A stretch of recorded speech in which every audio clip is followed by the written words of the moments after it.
Si vous avez plus de 50 ans et que vous vous réveillez fatigué alors que vous avez pourtant bien dormi, il y a de fortes chances que, sans le savoir, vous soyez en train d'envoyer chaque soir à votre corps un message qui affaiblit lentement votre équilibre hormonal. Pas parce que vous faites quelque chose de mal volontairement, mais parce que personne ne vous a vraiment expliqué ce qui se passe dans votre corps à ce moment précis de la journée. Je le vois tous les jours en consultation. Des hommes qui me disent « Docteur, je mange plutôt bien, je ne bois pas trop, je marche. » Et pourtant, je me sens moins vif, moins stable, moins confiant qu'avant. Et souvent, derrière ces mots, il y a une inquiétude qu'ils n'osent pas toujours formuler clairement. La peur de perdre quelque chose de fondamental, pas seulement de l'énergie, mais une forme de présence à soi, de solidité intérieure, de capacité à se projeter. Si vous vous reconnaissez un peu dans ce que je dis, sachez une chose. Vos symptômes ne sont pas une trahison de votre corps.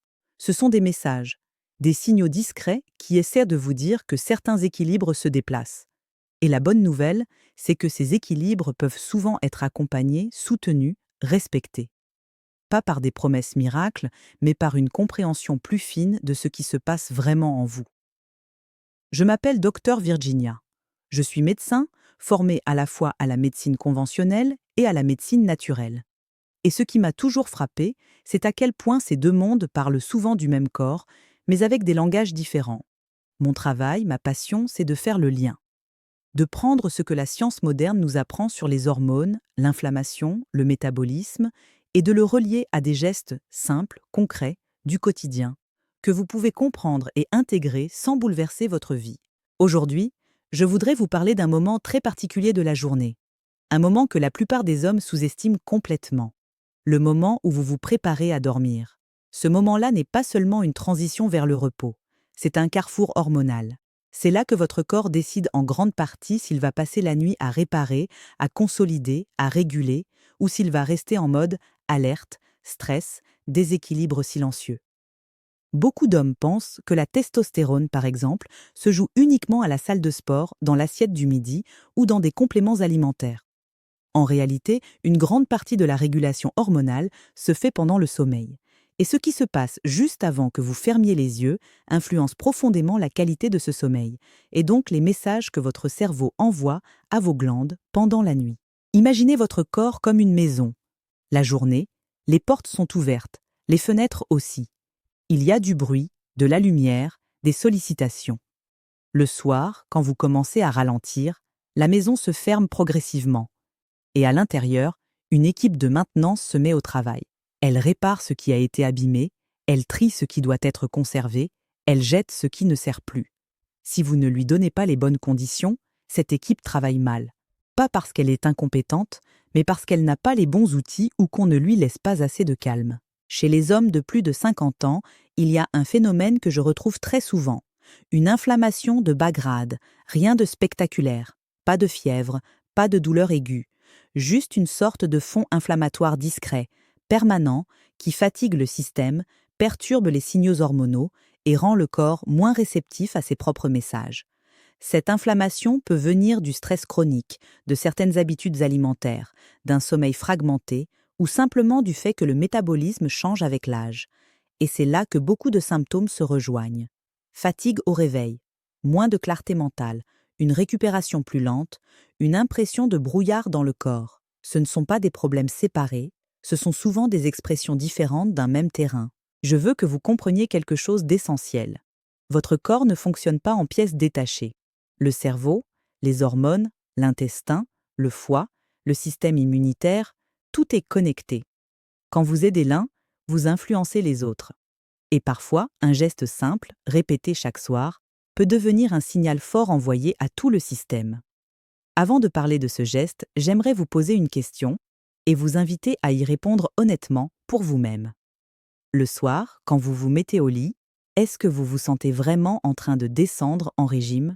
Ou est-ce que votre tête continue de tourner, de repasser la journée, de prévoir le lendemain, de s'inquiéter de choses parfois très concrètes, parfois très vagues? Parce que le stress mental du soir, même s'il ne vous empêche pas toujours de dormir, a un effet très précis sur vos hormones. Il maintient plus longtemps un niveau de cortisol, l'hormone de l'alerte. Et le cortisol, quand il reste élevé la nuit, entre en concurrence avec les hormones de réparation, dont la testostérone fait partie. Ce n'est pas une question de volonté, c'est une question de biologie. Maintenant, parlons du corps et parlons de ce que vous lui donnez juste avant de dormir. Beaucoup d'hommes mangent tard ou grignotent quelque chose devant un écran, souvent quelque chose de sucré ou de très transformé, sans y penser. Ce geste anodin peut forcer le foie et le système digestif à rester actifs alors qu'ils devraient commencer à ralentir. Et quand la digestion reste en mode travail, le reste du corps a plus de mal à passer en mode réparation. C'est ici qu'intervient une notion que j'aime beaucoup expliquer. Le corps a des priorités. Si vous lui donnez quelque chose à digérer, il digère. S'il n'a pas à digérer, il peut réparer. Et la réparation, c'est là que se jouent beaucoup d'équilibres hormonaux. L'huile d'olive, par exemple, n'est pas juste un bon gras comme on l'entend souvent. C'est un aliment qui contient des composés que l'on appelle des polyphénols. Ces molécules ont un effet anti-inflammatoire léger mais réel. Elles agissent un peu comme des messagers qui disent à votre corps « tu peux te calmer, tu peux réduire le bruit de fond ». Mais l'huile d'olive, prise seule, n'est pas une baguette magique. Ce qui m'intéresse, c'est ce qu'elle représente dans une routine du soir. Un moment où vous choisissez consciemment de donner à votre corps un signal de soutien plutôt qu'un signal de stimulation. Chez certains de mes patients, le simple fait de remplacer le grignotage du soir par un petit rituel calme, avec une cuillère d'huile d'olive de qualité, parfois associée à un autre élément naturel, a changé leur relation à la nuit.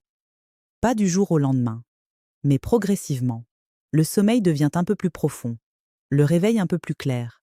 Et quand le sommeil s'améliore, beaucoup de choses suivent. L'autre élément dont je parle souvent, ce n'est pas un produit miracle. C'est quelque chose que l'on trouve dans la nature, qui soutient doucement le système nerveux. Son rôle n'est pas de forcer le corps à produire plus de quoi que ce soit. Son rôle est de l'aider à se détendre, à lâcher un peu la tension accumulée dans la journée. Parce que sans détente, il n'y a pas de réparation profonde. Je pense souvent à cette image. Si vous essayez de réparer une machine qui vibre encore à pleine vitesse, vous n'y arrivez pas.